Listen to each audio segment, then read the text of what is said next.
this video, I will show you the second type of multiplication table that I can create with Python. So I need to create the for loop.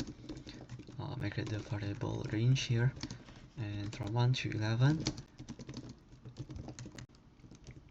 Okay, similar to the previous one. And now what I need to do is to create the string, convert it to the string from the type. Oh, sorry, I need to add the plus here.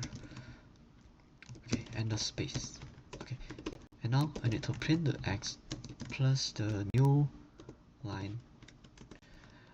I need to recreate the s, and now as you can see here it looks like this. And to make it neater, I can use district here.